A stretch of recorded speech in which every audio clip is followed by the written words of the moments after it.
6টা দোয়া এবং জিকির আছে, যেই দোয়া জিকিরগুলো কোরআন হাদিসে বর্ণিত সকল দোয়া জিকিরের খোলাসা, সারমর্ম এবং নির্যাস। এই 6টাকে যদি কোনো মুসলমান নিয়মিত আঁকড়ে ধরে, তাহলে কোরআন এবং হাদিসের যত দোয়া এবং জিকির আছে কেমন যেন তার নির্যাসটা নিয়মিত সে আমল করলো। বলবো সেগুলা। এই 6টা দোয়া এবং জিকিরের মধ্যে সর্বপ্রথম হলো নবী করিম সাল্লাল্লাহু আলাইহি সাল্লামের প্রতি দুরূদ প্রেরণ করা। নবীজি সাল্লাল্লাহু আলাইহি সাল্লামের প্রতি দুরূদ প্রেরণ করার আমল এরকম আমল, আপনি যদি সারা দিনে শুধুমাত্র নবীজির প্রতি দুরূদ প্রেরণ করার আমলটাই জিকির হিসাবে সবচেয়ে বেশি করেন, দোয়া হিসাবে যদি এটাই আপনি সারাদিন করতে থাকেন, তো আপনার জন্য যথেষ্ট হবে। আল্লাহর কাছে আর কিছু না চাইলেও চলবে, আর কিছু না চাইলেও চলবে। দুরূদ মানে হলো নবীজির জন্য দোয়া করা। ভাই, আল্লাহ তার হাবিবকে রহম করবেন, আপনার আমার দোয়ার দিকে আল্লাহর তাকানোর কোনো ঠেকা আছে? নবীজি কি আমাদের দোয়ার কোনো মুখাপেক্ষী? কিন্তু আমরা তার জন্য দোয়া করলে ওই চান্সে আল্লাহ তাআলা আমাদের প্রতি অনুগ্রহ করবেন। একবার না, আপনি নবীজির প্রতি একবার রহমতের দোয়া করবেন, একবার দুরূদ পাঠ করবেন। মান সাল্লা আলাইয়া মাররাতান সাল্লাল্লাহু আলাইহি আশারা। নবীজি সাল্লাল্লাহু আলাইহি সাল্লাম বলেছেন, একবার আমার জন্য তোমরা দোয়া করলে, আমার প্রতি দুরূদ পাঠ করলে, আল্লাহ তাআলা তোমাদের জীবনে 10 বার 10 জায়গায় 10 টাইমস তোমাদের উপর আল্লাহ তাআলা অনুগ্রহ করবেন। আপনি টেরও পাবেন না কত জায়গায় আল্লাহ অনুগ্রহ করেছেন। আল্লাহ বাঁচাই দিয়েছেন, একটুর জন্য শেষ হয়ে যান নাই। ওই যে দুরূদ পড়ছেন, আল্লাহ তাআলা রক্ষা করছে, আপনি খবরও নাই। আল্লাহ তাআলা আপনার প্রতি বিশাল একটা দান করছে, আপনি লক্ষ্যও করেন নাই। ওই যে দুরূদ পড়ছেন একবার, 10 বার রহমত হবে। এভাবে যত দুরূদ পড়বে সে তত রহমত এবং অনুগ্রহ পাবে। এক সাহাবী বলেছেন, ইয়া রাসূলুল্লাহ, আমি আমার দোয়ার কত অংশ আপনার জন্য রিজার্ভ রাখবো? আমি তো আল্লাহর কাছে অনেক কিছু চাইবো, অনেক কিছু নিবেদন করব, আপনার জন্য যেন আল্লাহ রহমত নাজিল করে, এটাই হলো দুরূদ। এই দুরূদটা আমি কি পরিমাণ রাখবো? 4 ভাগের 1 ভাগ, 3 ভাগের 1 ভাগ, অর্ধেক? এরপরে সাহাবী বলছেন, আসলে যদি সবগুলোই করি, উনি এক একটা পার্সেন্টেজ বলছেন, আর নবী করিম সাল্লাল্লাহু আলাইহি সাল্লাম বলছেন যে, তাকে বোঝাচ্ছেন যে আরো বেশি করতে পারলে ভালো হয়। তো সাহাবী বাড়াইতে বাড়াইতে শেষ পর্যন্ত বলেন যে, আমার দোয়া যদি সবগুলো আপনার জন্য করি, আমি যদি আর কোনো দোয়া না করি, শুধু আপনার জন্যই দোয়া করি, নবী করিম সাল্লাল্লাহু আলাইহি সাল্লাম তাকে সুসংবাদ দিলেন যে, তাহলে তোমার আর কোনো সমস্যা থাকবে না, সব সমস্যা দূর হয়ে যাবে, তোমার কোনো পেরেশানি থাকবে না। ভাইরা আমার, দুরূদের আমল এমন একটা আমল যে আপনার জীবনে কোনো বিপদ, কোনো মুসিবত, কোনো পেরেশানি, কোনো সমস্যা দেখা দিয়েছে, আপনি যদি দুরূদ পড়তে থাকেন, কোনো কিছু মনে আসছে না, অনেক সময় ছাত্র জিজ্ঞেস করে, ভাই পরীক্ষার হলে পড়া ভুলে গেছি, কি করবো? আমি দুরূদ পড়া শুরু করেন। আরবদেরকে দেখা যায় কোনো কিছু ভুলে গেলে তারা বলে আল্লাহুম্মা সাল্লি আলা মুহাম্মদ, আল্লাহুম্মা সাল্লি আলা মুহাম্মদ, এটা শুরু করে তারা। কারণ নবী করিম সাল্লাল্লাহু আলাইহি সাল্লাম এর হাদিস থেকে স্পষ্টভাবে, একটি নয় বহু হাদিস থেকে প্রমাণিত, যে ব্যক্তি দুরূদটা নিয়মিত পাঠ করবে, সালাত আলান নবীটাকে যে ব্যক্তি আঁকড়ে ধরবে, সব সময় তার মুখ থেকে সালাত সালাত সালাম চলতে থাকে, এই ব্যক্তির সকল গুনাহ আল্লাহ মাফ করে দিবেন, সকল পেরেশানি আল্লাহ তাআলা মুক্ত করে দিবেন। ভাইরা আমার, দুরূদের আমলটা এত গুরুত্বপূর্ণ আমল, এটা আমরা করি এখন। অনেকে আছেন যে আনুষ্ঠানিকতা যখন থাকে দুরূদের, মিলাদের, তখন একটু সালাত আলান নবী যেভাবে করেন, আর বাকি অনেকে আছেন যেগুলো করারও কোনো খোঁজ খবর নাই। দুরূদ বেশি বেশি করে পাঠ করবো তো ইনশাআল্লাহ। সবচেয়ে শ্রেষ্ঠ দুরূদ, সবচেয়ে উত্তম দুরূদ হলো দুরূদ ইব্রাহিম, যেটা নামাজে পড়েন। আর সবচেয়ে সংক্ষিপ্ত দুরূদ হলো সাল্লাল্লাহু আলাইহি ওয়াসাল্লাম। এছাড়া নবীজির প্রতি দোয়ামূলক যে কোনো দুরূদই আল্লাহর কাছে গ্রহণযোগ্য হতে পারে, যদি দুরূদের অর্থের মধ্যে, কথা বলার মধ্যে খারাপ কিছু না থাকে। দুরূদের নামে অনেকগুলো দুরূদ প্রচলিত আছে বিভিন্ন বই পুস্তকে, অমুক দুরূদ পড়লে অমুক এত নেকি হয়, বা অমুক দুরূদ পড়লে এতবার পড়লে ওই বিপদ দূর হয়। এগুলো কোনো হাদিস নির্দেশিত না, এগুলো হয়তো কারোর তাজরিবা, অভিজ্ঞতা নির্ভর। কিন্তু হাদিস নির্দেশিত দুরূদ হলো দুরূদ ইব্রাহিম, আর সবচেয়ে সংক্ষিপ্ত দুরূদ হলো সাল্লাল্লাহু আলাইহি সাল্লাম। অর্থের ভিতরে যদি খারাপ কিছু, শিরকের কিছু না থাকে, নবীকে আবার আল্লাহর পর্যায়ে পৌঁছানোর মতো গোমরাহি যদি না থাকে দুরূদের অর্থের মধ্যে, তাহলে যে কোনো দুরূদই আপনি আল্লাহর কাছে পেশ করতে পারেন। তাহলে 6টা দোয়া হলো কোরআন হাদিসের শত শত সহস্র দোয়ার নির্যাস এবং খোলাসা। তার 1 নম্বর হলো দুরূদের আমল। করব না বেশি বেশি ইনশাআল্লাহ। নাম্বার 2, ইস্তেগফার।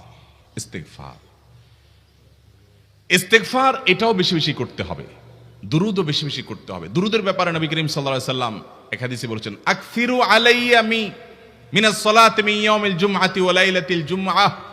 জুমার রাতে আর জুমার দিনে, অর্থাৎ বৃহস্পতিবার দিবাগত রাত আর জুমার দিন শুক্রবার, এই সময়গুলোতে তোমরা আমার প্রতি বেশি বেশি দুরূদ পাঠ করো। এই যে নবীজি বলছেন বেশি বেশি পাঠ করো, তাহলে দুরূদটা বেশি বেশি পাঠ করতে হবে। ঠিক একইভাবে 2 নম্বর যেটা, দ্বিতীয় আমল যেটা ইস্তেগফার, এটাও বেশি বেশি করতে হবে।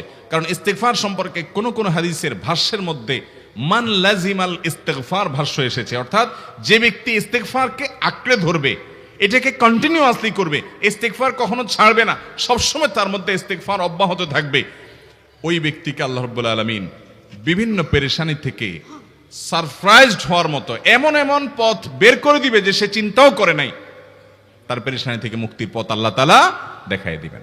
ইস্তেগফার কিভাবে করবেন ভাই? ইস্তেগফার এমন একটা আমল, এটা ছাড়া তো আমাদের উপায় নাই ভাই। ইস্তেগফার আমাদের দুনিয়ার পেরেশানি দূর করবে, আখিরাতের পেরেশানি দূর করবে। দুনিয়ার পেরেশানি আমাদের বিপদ আপদ মুসিবত, এগুলো রিজিকের অনটন অভাব এগুলা, আর আখিরাতের পেরেশানি হলো আমাদের পাপ গুনাহ এগুলা।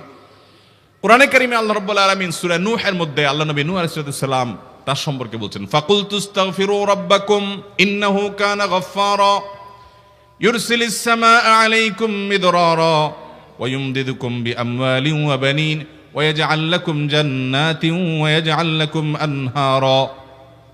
তিনি বলেন, আমি বলেছি আমার জাতিকে তোমরা ইস্তেগফার করো, আল্লাহর কাছে ইস্তেগফারটা করতে থাকো। রুটি রুজি নাই, চাকরি নাই, ইনকাম নাই, ব্যবসা খারাপ যাচ্ছে, পেরেশানি হচ্ছে, ইস্তেগফার ধরো, কি হবে? ইন্নাহু কানা গাফফারা। যদি ইস্তেগফার করো, 1 নম্বর লাভ হলো আল্লাহ মাফ করে দিবেন গুনাহ।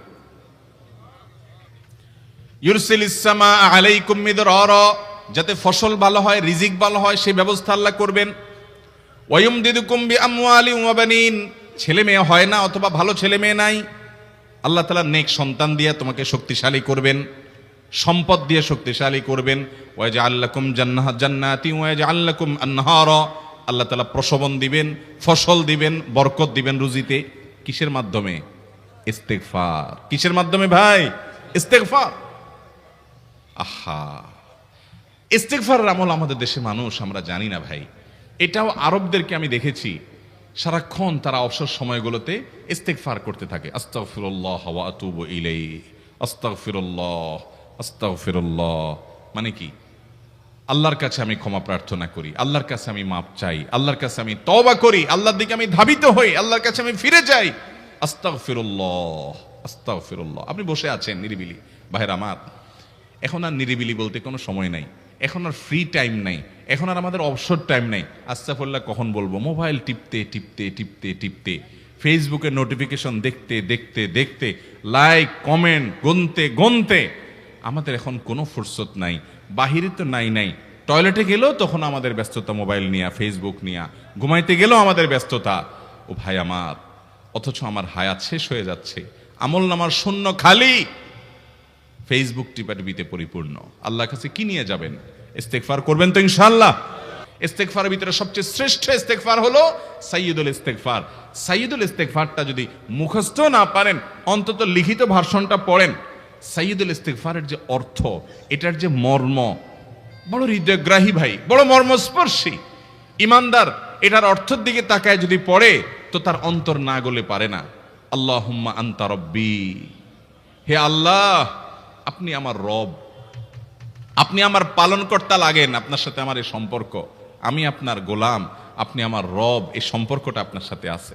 আল্লাহুম্মা আনতা রব্বি লা ইলাহা ইল্লা আন্ত, ও আল্লাহ আপনি ছাড়া আমার ইবাদত, আমার গোলামি, আমার দাসত্ব, উপাসনার উপযুক্ত আর কেউ নাই।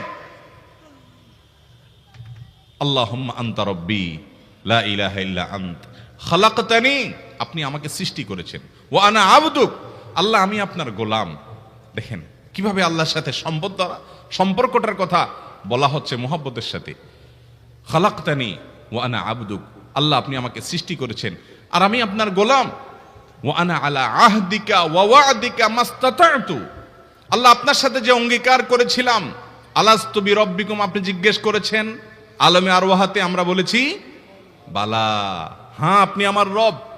আপনাকে রব হিসাবে স্বীকৃতি দিয়ে আপনার গোলামি করার যে অঙ্গীকার আমরা করেছি, কালিমাতুশ শাহাদা যে আমরা পাঠ করেছি, এই যে আপনার সাথে কৃত অঙ্গীকার, রব হিসাবে স্বীকৃতি দেওয়ার পর, গোলাম হিসাবে মেনে নেওয়ার পর, আমি আপনার যে গোলামি করার কথা ছিল, ওয়ানা আলা আহদিকা ওয়া ওয়াদিকা মাস্তাতাতু, যতটুকু পারছি আমি সে ওয়াদার উপরে থাকার চেষ্টা করছি আল্লাহ। ওয়ানা আলা আহদিকা ওয়া ওয়াদিকা মাস্তাতাত আবুউ লাকা বিনিআমাতিকা আলাই, আল্লাহ আমি স্বীকার করি আপনি আমার প্রতি অনেক নিয়ামত দিয়েছেন, অনেক নিয়ামত দিয়েছেন, এটা আমি স্বীকার করি। ওয়া আবুউ লাকা বিযামবি, আর আমি এও স্বীকার করি যে আল্লাহ অনেক অপরাধ, অনেক পাপ আমার দ্বারা হয়ে গেছে। ফাগফিরলি, অতএব আপনি আমাকে মাফ করে দেন। ফাইন্নাহু লা ইয়াগফিরুয যুনুবা ইল্লা আনতা, কারণ আপনি ছাড়া আর কেউ গুনাহ ক্ষমা করতে পারবে। ভাইরা আমার, অর্থের দিকে লক্ষ্য করে করে, মর্মটা বুঝে বুঝে একটু সাইয়্যিদুল ইস্তিগফার পড়েন, লেখা দেখে দেখে পড়েন, ইউটিউব থেকে দেখে দেখে পড়েন, কিন্তু পড়েন। আল্লাহুম্মা আনতা রাব্বি লা ইলাহা ইল্লা আনত খালাকতানি ওয়া আনা আবদুকা ওয়া আনা আলা আহদিকা ওয়া ওয়াদিকা মাস্তাতাতু আউযু বিকা মিন শাররি আবুউ লাকা বিনিআমাতিকা আলাইয়া ওয়া আবুউ লাকা বিযামবি ফাগফিরলি ফাইন্নাহু লা ইয়াগফিরুয যুনুবা ইল্লা আনতা। এটা হলো বড় ইস্তিগফার।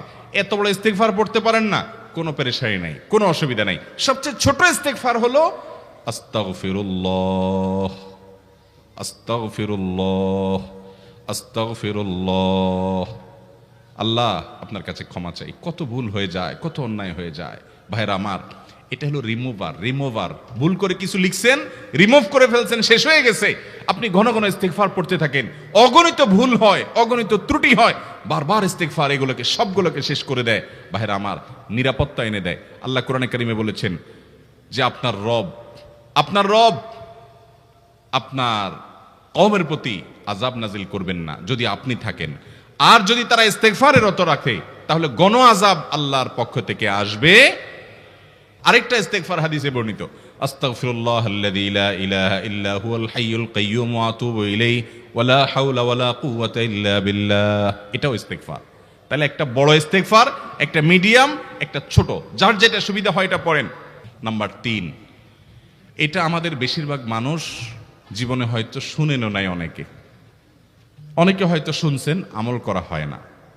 খুব সীমিত সংখ্যক আল্লাহর বান্দার আমলের তৌফিক হয়। সেটা হলো ইয়া যাল জালালি ওয়াল ইকরাম। এটা একটা জিকির, আল্লাহ তাআলাকে ডাকা, আহ্বান করা, এটাই জিকির। ইয়া যাল জালালি ওয়াল ইকরাম। নবী করিম সাল্লাল্লাহু আলাইহি সাল্লাম বলেছেন, আলিযু বিয়া যাল জালালি ওয়াল ইকরাম। তোমরা ইয়া যাল জালালি ওয়াল ইকরাম এটাকে আঁকড়ে ধরো, এটাকে নিয়মিত করো, বেশি বেশি করে বলতে থাকো এটাকে সব সময় এটাকে মুদাওয়ামাতের সাথে কন্টিনিউয়াসলি এটা বলতে থাকো, ইয়া যাল জালালি ওয়াল ইকরাম। অনেক উলামায়ে কেরাম, মুহাদ্দিসিন ইকরাম ইয়া যাল জালালি ওয়াল ইকরাম কেন নবীজি এত বেশি বলতে বলেছেন, এটার মাধ্যমে আমাদের লাভটা কি, এর ব্যাখ্যা করতে গিয়ে বলেছেন ইয়া যাল জালাল মানে হলো হে মহান মহান বড়ত্বের অধিকারী, হে জালালের অধিকারী, হে জালাল, ওয়াল ইকরাম হে দানশীল। তাহলে প্রথম বাক্যে আল্লাহর বড়ত্বের কথা স্বীকৃতি দিয়ে প্রশংসা করা হয়, আর দ্বিতীয় বাক্যে হে দানশীল বলে আল্লাহ তাআলার কাছ থেকে চাওয়া হয় যে আপনি যেহেতু দানশীল এবং আপনি যদি মহান, অতএব আপনি আমাকে দান করেন। এটা ডাকলেই, আল্লাহকে এই বলে ডাকলেই চাওয়া হয়ে যায়। এই জন্য বেশি বেশি করে ইয়া যাল জালালি ওয়াল ইকরাম পড়তে হবে। নাম্বার 4 নম্বর যে দোয়া এবং জিকির করতে নবী করিম সাল্লাল্লাহু আলাইহি সাল্লাম সব সময় আমাদেরকে উৎসাহ দিয়েছেন, অনুপ্রেরণা দিয়েছেন।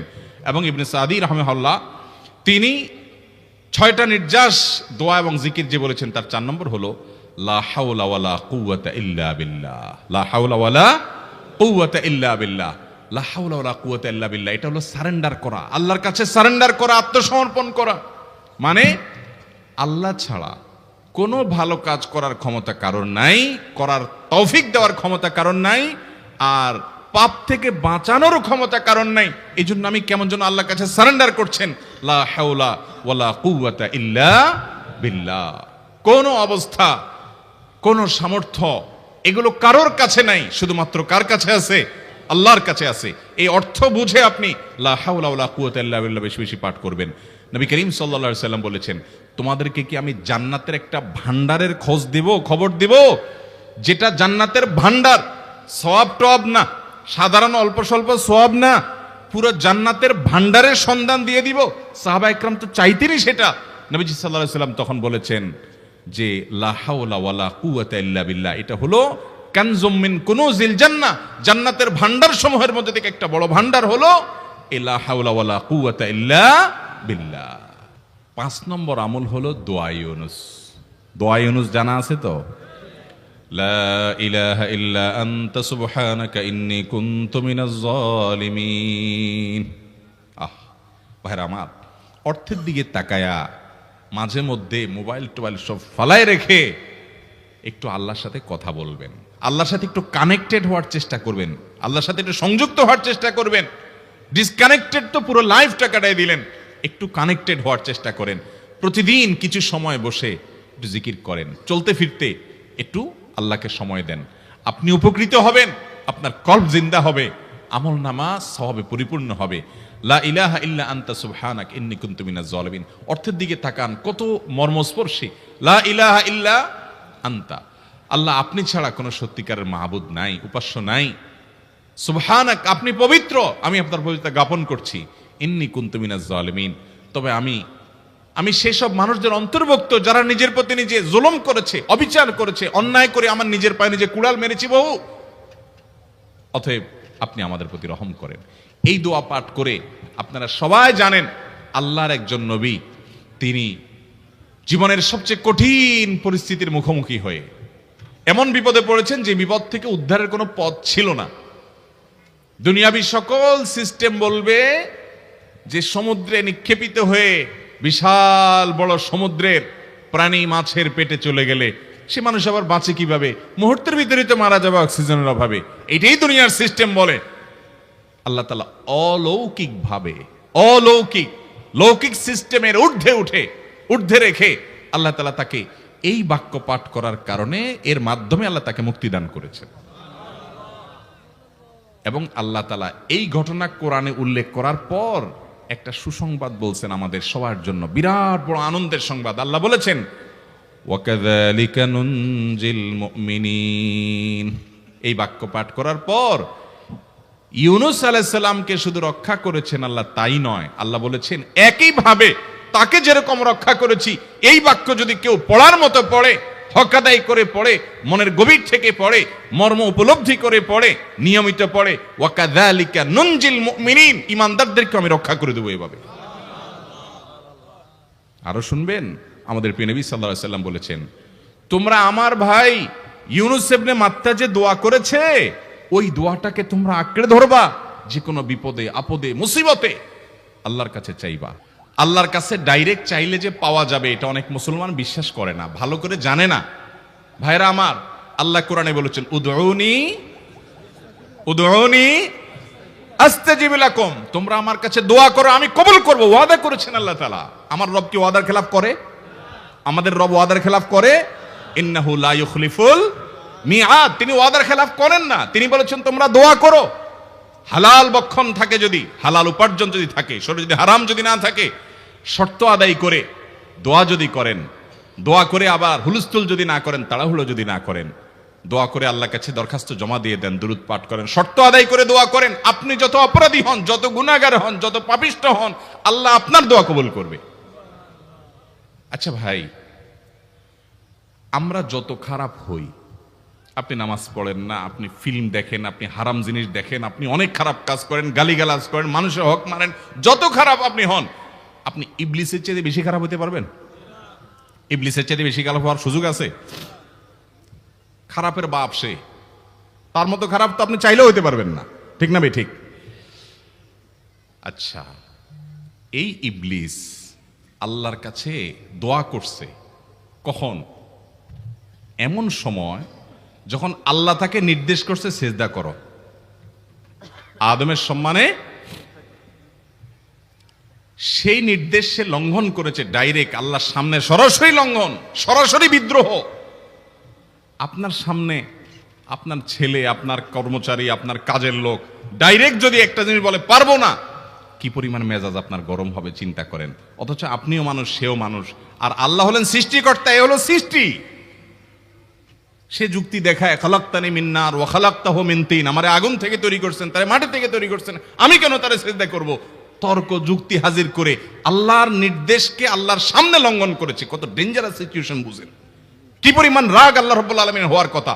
তার তো গুণবাচক নাম শুধু রহমান রহিম না, তার গুণবাচক নাম আছে কি? কাহার, জব্বার। তো আল্লাহ রাব্বুল আলামিনের এই গুণবাচক নামও তো আছে। তিনি হচ্ছে প্রচন্ড রকমের কাহারের অধিকারী। তো আল্লাহর সামনে ডাইরেক্ট তার আদেশকে লঙ্ঘন করেছে, হঠকারিতা দেখিয়েছে, অহংকার করেছে, দম্ভ দেখিয়েছে, এত বড় বেয়াদবি করেছে। ওই টাইমে আল্লাহ তাআলা তো রাগ হওয়ার কথা। ওই রাগের সময়, ওই কঠিন সময় ইবলিস যখন আল্লাহ তাকে বললেন, যাও ফখরুজ মিনহা ফাইন্নাকা রাজিম, জান্নাত থেকে বের হও, তুমি বিতাড়িত, আল্লাহ রাগ হয়ে তাকে জান্নাত থেকে বের করে দিলেন। ভাইরা আমার, এই রকম সময় পর্যন্ত ইবলিস দোয়া করে বসছে। কি দোয়া করছে? রব্বি আনজিরনি ইলা ইয়াউমি ইউবআসুন, আল্লাহ আমাকে সুযোগ দেন, কিয়ামত পর্যন্ত হায়াতটা দেন আমারে, দোয়া করে বসছে। কিন্তু আল্লাহ তাআলা কি করছেন? আল্লাহ বলছেন, তো বড় সাহস তোর বেটা, মাত্র সিজদা করতে বলছেন করলি না, কমবখত, আবার দোয়া করস। আল্লাহ সেটা বলেন নাই। আল্লাহ কি করছেন? ইন্নাকা মিনাল মুনজারিন, যাও তোমাকে সুযোগ দেয়া হলো। সুবহানাল্লাহ। ইবলিস যদি আল্লাহর রাগ হওয়ার মতো সময়ে, ক্রোধ হওয়ার মতো সময়ে আল্লাহর সামনে আল্লাহর সরাসরি অবাধ্য হয়ে আল্লাহ তাকে বের করে দিচ্ছেন বিতাড়িত শয়তানকে, ওই টাইমে যদি দোয়া করার পর ইবলিসের দোয়া কবুল হয়, ও মুসলমান, আপনি আল্লাহর গোলাম হিসেবে নিজেকে স্বীকার করেন, আপনি যত পাপিষ্ঠ হন না কেন, আপনার দোয়া কেন কবুল হবে না? আল্লাহর কাছে দোয়া করবো না ইনশাআল্লাহ? ইবলিসই আমাদেরকে বুঝায়, ফুসলায়, তুই কোন মুখে দোয়া করবি আল্লাহর কাছে? তোর নামাজের ঠিক নাই, তোর ইবাদতের ঠিক নাই, এত আকাম কুকাম করস ফেসবুকে ইউটিউবে, তোর মতো 2 নম্বর একটা মানুষ, কোন মুখে আল্লাহর কাছে দোয়া করবি? থাক, দোয়া করিস না, আমি কেমনে এই মুখ নিয়ে দোয়া করবি? এটা যখন আপনার মনের ভিতরে আসে, তখন বুঝবেন যে মিস্টার ইবলিস অ্যাক্টিভ হয়ে গেছে আপনার শরীরে। কথা কি বুঝাতে পারছি? আল্লাহর কাছে দোয়া করবেন তো ইনশাআল্লাহ? এই 6টা দোয়া জিকিরের 5 নম্বর দোয়া ইউনুস, অর্থ সহকারে বুঝে বুঝে আল্লাহর কাছে চাইবেন এবং দোয়া করবেন। 6 নম্বর হলো সুবহানাল্লাহ, আলহামদুলিল্লাহ, লা ইলাহা ইল্লাল্লাহ, আল্লাহু আকবার। এই বাক্যগুলো দেখবেন ঘুরে ফিরে নবী করিম সাল্লাল্লাহু আলাইহি ওয়াসাল্লাম সারাদিন পড়তেন। 5 ওয়াক্ত নামাজের পরে 33 বার দেখবেন। আবার দেখবেন সকাল সন্ধ্যায় সুবহানাল্লাহি ওয়া বিহামদিহি 100 বার, সুবহানাল্লাহি ওয়া আলহামদুলিল্লাহি আল্লাহু আকবার 100 বার। আবার এগুলো মাঝে মধ্যে 10 বার, রাতের শোয়ার সময় 33, 34 বার। বিভিন্ন সময় দেখবেন ঘুরে ফিরে এই সুবহানাল্লাহ, আলহামদুলিল্লাহ, লা ইলাহা ইল্লাল্লাহ, আল্লাহু আকবার, এগুলো একটা মিজানের পাল্লাকে পরিপূর্ণ করে দেয়। কোনোটা আসমান এবং জমিনের মধ্যবর্তী জায়গায় সওয়াব দিয়ে পরিপূর্ণ করে দেয়। এত বেশি ফজিলতপূর্ণ জিকির। এই জন্য পুরো কোরআন হাদিসের দোয়া এবং জিকিরের নির্যাসের শেষ এবং 6 নম্বর হলো বেশি বেশি করে দিন রাত 24 ঘন্টা যখন সুযোগ পাবেন, যেখানে যেখানে হাদিসে যে সংখ্যা বলা আছে ওটাতে করবেনই, ওর বাইরেও বেশি বেশি করে সুবহানাল্লাহ, আলহামদুলিল্লাহ, ওয়ালা ইলাহা ইল্লাল্লাহ, আল্লাহু আকবার বেশি বেশি করব না ইনশাআল্লাহ? আবারও বলছি, পুরো কোরআন হাদিসের দোয়া এবং জিকিরের নির্যাস 6টির একটি হলো, এটি ইবনে সাঈদী রাহিমাহুল্লাহর গবেষণা, তার গবেষণার আলোকে তিনি এটা পেশ করেছেন। এটি আবার কোন হাদিস থেকে নির্যাস বের করে দেওয়া হয়েছে সে নয়, এটা একজন মুফাসসিরের গবেষণা। তিনি বলেছেন কোরআন হাদিসে যত দোয়া বলা হয়েছে সবগুলার মর্ম কথা এর মধ্যে চলে আসে। তাছাড়া নবী সাল্লাল্লাহু আলাইহি সাল্লাম এবং কোরআনে এইগুলাকে বেশি বেশি করতে বলেছেন। আলিজ্জু, আকফিরু, মান লাজিমা, এই শব্দগুলো ব্যবহার করা হয়েছে। এই জন্য এগুলো বেশি বেশি করে করতে হবে। এই যে শেষেরটা নবী সাল্লাল্লাহু আলাইহি ওয়াসাল্লাম সবসময় বিভিন্ন জায়গায় করতেন। আবারও বলছি, নাম্বার 1 দুরুদ, নাম্বার 2 ইস্তিগফার, নাম্বার 3 ইয়া যাল জালালি ওয়াল ইকরাম, নাম্বার 4 লা হাওলা ওয়ালা কুওয়াতা ইল্লা বিল্লাহ, জান্নাতের ভান্ডার এটা, নাম্বার 5 লা ইলাহা ইল্লা আনতা সুবহানাকা ইন্নী কুনতু মিনাজ জালিমিন, বিপদ না আসলেও স্বাভাবিক অবস্থায় পড়বেন। নাম্বার 6 সুবহানাল্লাহি ওয়াল হামদুলিল্লাহি ওয়ালা ইলাহা ইল্লাল্লাহু আল্লাহু আকবার। নিয়মিত করব তো ইনশাআল্লাহ? আল্লাহ আমাকে আপনাকে আমাদের সবাইকে আমল করার তৌফিক দান করুন, সব সময় জিকিরের মধ্যে থাকার তৌফিক দান করুন।